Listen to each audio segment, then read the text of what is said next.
In the vibrant yet mysterious city of Lagos, Nigeria, secrets from the past linger in the humid air and winds,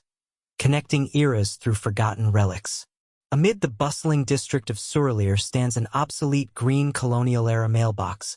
a remnant of British imperial postal systems, now weathered and avoided by locals who whisper of its ghostly nature. This mailbox, forged in the early 1900s and shipped to Lagos, became supernaturally charged in 1952 when a heartbroken woman named Adukal Adeyemi, invoking the Yoruba goddess Oria, cursed it during a ritual under a full moon. Born from her betrayal and despair, blended with Lagos's syncretic spiritual traditions, Yoruba beliefs, Christianity, and Islam, the curse transformed the mailbox into a temporal vessel for unresolved souls and unfinished stories. It appears to predestined descendants who can heed the wind's call, offering closure at the risk of their sanity, with resolution possible only through forgiveness. Femi Owolabi was a man who had systematically eradicated the spark of wonder from his life, replacing it with the unyielding armor of pragmatism, a protective shell forged in the crucible of profound personal loss and an unrelenting drive for success that left no room for flights of fancy. At the age of 35, he had established himself as a highly regarded corporate lawyer in the competitive legal landscape of Lagos, where multimillion naira deals were negotiated over plates of steaming pounded yam and rich egusi soup in upscale restaurants, but where genuine trust was as rare and fleeting as a stable electricity supply during peak hours. Born in the tumultuous heart of Mushin district during the economic highs of Nigeria's 1980s oil boom, Femi's early years were marked by devastating tragedy. His parents, a dedicated primary school teacher mother who instilled in him a love for reading and a hardworking mechanic father who taught him the value of precision, were both killed in a horrific Danfo bus accident when he was just 10 years old, victims of a driver's reckless speeding and the city's notoriously chaotic traffic systems that claimed countless lives annually. Orphaned and traumatized, Femi was taken in by his stern paternal aunt, Iya Bode, a resilient market trader who specialized in selling colorful Ankara fabrics and who believed firmly in discipline, hard work, and the dismissal of anything that couldn't be proven or quantified, shaping Femi's worldview into one of rigid logic and emotional restraint. This background propelled him through rigorous law school on merit-based scholarships, where he excelled in debating clubs and mock trials, eventually landing a position at a prestigious firm in Victoria Island, overlooking the shimmering waters of the Lagos Lagoon. His days were consumed with intense courtroom battles over complex land disputes involving powerful real estate developers and corporate mergers between multinational companies, while his nights were spent in solitary confinement within his modestly furnished apartment, poring over case files with strong black coffee as his only companion, drowning out any lingering doubts or emotional voids. Femi placed his faith squarely in tangible evidence and legal precedents, not in the whims of fate or the supernatural, until the wind, that ancient and capricious force, decided to intervene and shatter his carefully constructed reality. On this particularly sweltering afternoon, as Femi navigated a familiar alley shortcut in Surulere after concluding a tedious client meeting filled with arguments over contract clauses and fine print, his mind was preoccupied with the intricate details of legalese that could make or break fortunes. Upon spotting the archaic mailbox standing like a sentinel from another era, he muttered to himself with a mix of dismissal and mild intrigue. Who still uses this thing in this day and age? Yet, an inexplicable, almost magnetic pull, similar to the wind subtly tugging at the hem of his kaftan, drew him closer, compelling him to peer inside the dusty slot. There, nestled within, was a letter, its envelope aged and yellowed by the passage of time, the ink on it faded but still legible with deliberate strokes that spoke of careful composition. The envelope bore a postmark date of October 12, 1952, and a wax seal that was partially broken, imprinted with a stylized Yoruba Adinkra symbol representing endurance and perseverance through adversity. As Femi carefully opened it and began to read, the voice of Adukal Adeyemi, a complete stranger from a distant past, resonated in his mind as if spoken aloud, piercing through the veil of time. To the one who listens when the wind speaks, my name is Adukal. I do not know where my heart belongs, but I know it is not here in this confining world. Aduka Adeyemi, the enigmatic sender of this temporal missive, was a 24-year-old Yoruba woman living in the colonial Lagos of 1952. The daughter of a prosperous cocoa trader who had built his fortune from humble beginnings in the rural town of Abeokuta during the early British rule in the 1900s. Educated at a local missionary school where she was taught English language skills alongside Christian Bible verses and basic arithmetic, Aduka harbored secret aspirations to become a renowned writer, crafting stories that seamlessly wove traditional Yoruba folktales of gods and heroes with the stark, oppressive realities of colonial exploitation and cultural erosion. However, her family, deeply rooted in conservative traditions that prioritized marriage and domestic duties for women, relentlessly pressured her into an arranged betrothal to a local merchant twice her age, stifling her creative spirit and driving her toward a desperate act of rebellion.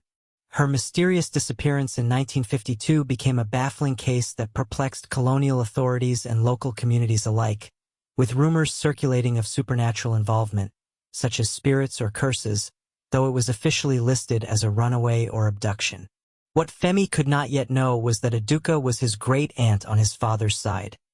a family secret deliberately buried in layers of whispers and denial by Iya Bode to protect the family's reputation from scandal, with her bitterness toward anything mystical stemming from the pain of losing her aunt in such unexplained circumstances. This letter was no random occurrence.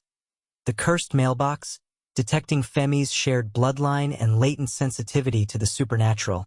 had selected him as the key to unraveling the family's long-entangled temporal knot, initiating a chain of events filled with suspense and revelation. That night, as the city of Lagos descended into its nocturnal rhythm with streetlights flickering on and vendors packing up their wares, sleep evaded Femi like a slippery thief darting through the shadows of his mind, not induced by outright terror but by a persistent, gnawing curiosity that coiled tightly around his thoughts like the acrid smoke rising from a roadside bonfire fueled by discarded rubber. Aduka's words, inscribed on paper 70 years old, had ignited an unexpected spark in his otherwise meticulously ordered mind, challenging the formidable walls he had erected after the tragic loss of his parents, when the innocence of childhood wonder was buried deep beneath the necessities of survival and self-reliance. In his sparse apartment overlooking the dark, rippling waters of the Lagos Lagoon, where the moonlight cast silvery reflections on the surface like scattered diamonds, Femi paced the tiled floor restlessly, muttering to himself, "This can't be real. It has to be some elaborate prank, perhaps from a colleague trying to unsettle me before a big case. But how did they know to make it so convincing?" The letter rested on his wooden desk, its wax seal glinting faintly under the lamp's warm glow, as if taunting his skepticism with its tangible presence. Unable to quell the unrest, he grabbed a torchlight from his drawer, a practical tool he kept for frequent power outages, and ventured back into the alley under the cover of darkness, half convinced he would discover evidence of a human trickster, such as a hidden camera or a note from a street hustler seeking amusement. Standing before the mailbox, which now appeared mysteriously cleaner, as if invisible hands had polished its surface in anticipation of his return, he addressed the night air aloud. "If this is a trick, it's a clever one indeed. But who are you, Aduka? Why are your letters from the past reaching me in the present?" Pulling out his legal notepad, a relic from his university days filled with notes on case laws, he tore off a page and scribbled a reply, not poetic or elaborate, but raw and human, posing questions about her life, her sorrows, and the era she inhabited. As he slid the folded note into the box's slot, a sudden gust of wind encircled him, sharp and insistent like a warning from the spirits, then subsided abruptly into an unnatural stillness, the metallic latch clicking shut with a sound that resonated like the finality of a sealed fate in a courtroom. This compelled return to the alley was no mere coincidence. It was the initial manifestation of the curse's powerful pull, activated by Femi's blood connection to Aduk, whose 1952 ritual had invoked Oya to transport her desperate pleas beyond the confines of her trapped existence. The gust represented the curse's active energy, a suspenseful twist indicating that Femi's reply had begun to ripple backward through the temporal currents, subtly altering historical threads and drawing him irrevocably into the web of mystery. The origin of this pull lay in Aduk's incantation, designed to summon descendants for resolution, and its closure would come only when the full cycle of letters and revelations was completed, freeing the trapped souls. The following morning dawned with a thick humid haze hanging over the city, the sun struggling to break through the clouds, but Femi's feet carried him back to the alley as if guided by an invisible string, defying his internal logical protests and overriding his usual routine of morning coffee and email checks,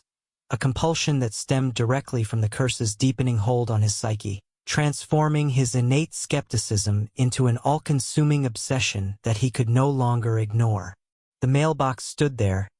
eerily still amid the morning bustle of birds chirping and distant vendors calling out,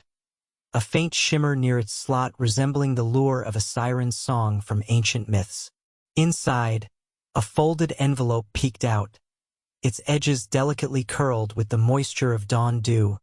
as if the night had wept upon it. As Femi unfolded it and read the words aloud in a voice that trembled slightly with disbelief,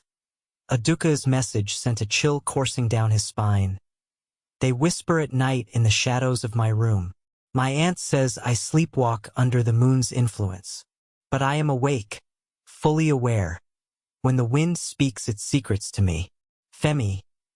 do you believe the wind can trap a person in time, holding them captive between worlds? The personal use of his name, this intimate address from a woman long gone in 1952, struck him like a thunderbolt, causing his voice to falter as he whispered to himself, "How on earth do you know my name? This is impossible."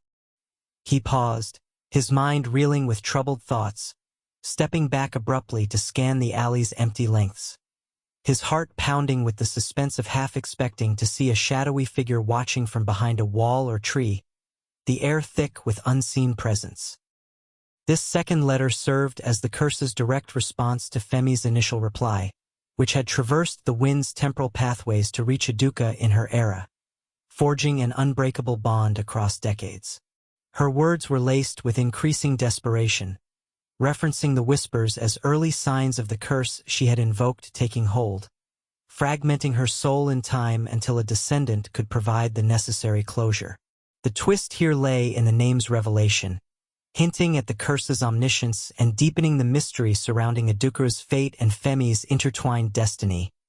building layers of suspense that promised more revelations to come. The origin of these whispers traced back to Aduka's ritual,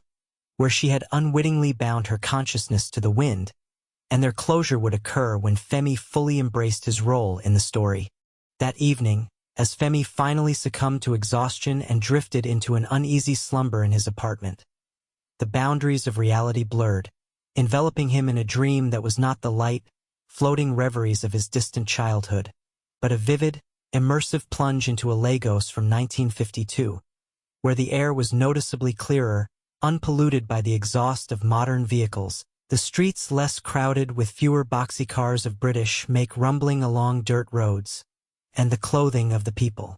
reflecting an era caught in the transition between colonial influence and indigenous pride.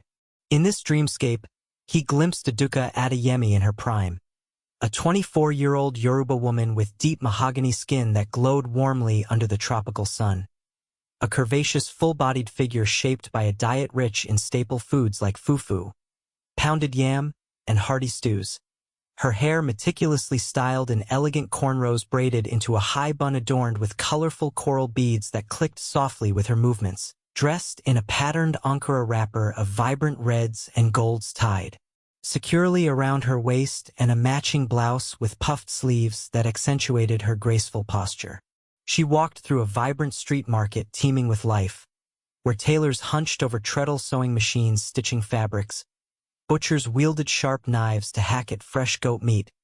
and women in head ties pounded yam in large wooden mortars with rhythmic thuds. Femi observed her unseen, a spectral figure in his modern gray kaftan, as faint high-life music wafted from a nearby gramophone playing records of popular tunes. Suddenly, the bustling market sounds blended seamlessly into a whispering wind that swelled and halted time itself, freezing the scene in a surreal pause, and Aduka turned directly toward him in the dream, her large, expressive eyes framed by elegantly arched brows meeting his gaze with a mixture of sadness and recognition, saying in a voice that echoed like a distant echo, "You're not meant to stay here long in this echo of the past. But you've already stayed too long, and the wind will not let go easily." He awoke with a start, gasping for breath, a name escaping his lips, not Adukara's, but Eben, a mysterious figure from her past that the curse had implanted in his subconscious to draw him further into the unfolding enigma. This dream sequence was the curse's clever mechanism beginning to unfold, a direct side effect of the exchanged letters that allowed fragmented glimpses into the past to build emotional connection and heightened suspense. Ibn Okafor, the name that surfaced, was Adukara's forbidden love, a 28-year-old clerk of mixed Yoruba and Hausa descent in 1952, whose ultimate rejection of her due to familial pressures had sparked the chain of events leading to her curse. The emergence of his name served as a twist, hinting at Femi's pivotal role in resolving their unfinished story, with the dream's origin in the curse's temporal bridging and closure in the full revelation of Eben's fate.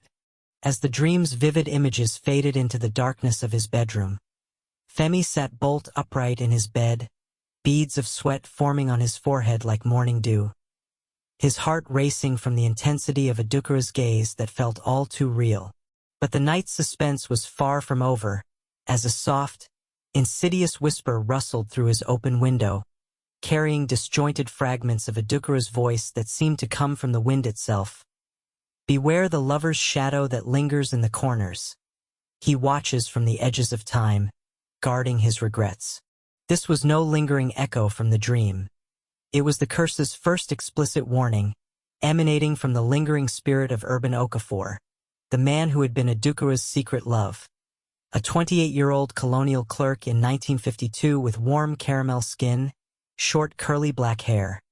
a lean muscular build honed from daily labors carrying heavy ledgers and files, who had professed his love to Aduka in hidden meetings but ultimately spurned her out of fear for familial reprisal and social ostracism, indirectly catalyzing her desperate invocation of the curse. Now trapped as a guardian ghost within the temporal web woven by Oya's power, Urban sensed Femi's growing involvement and sought to deter him,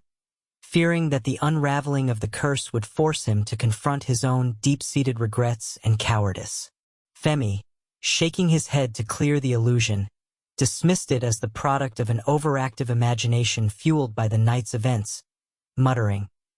"It's just the wind playing tricks on my tired mind." But the seed of doubt had been planted firmly, twisting his burgeoning curiosity into a wary, suspense-filled apprehension, the room feeling heavier with an unseen presence watching his every move. This warning incident originated from the curse's built-in self-preservation mechanism, designed by Adukara's ritual to test the resolve of any potential resolver, ensuring only the worthy could proceed, and it would find its closure later when Eben's full story was revealed and redeemed through Femi's actions. Thank you for watching.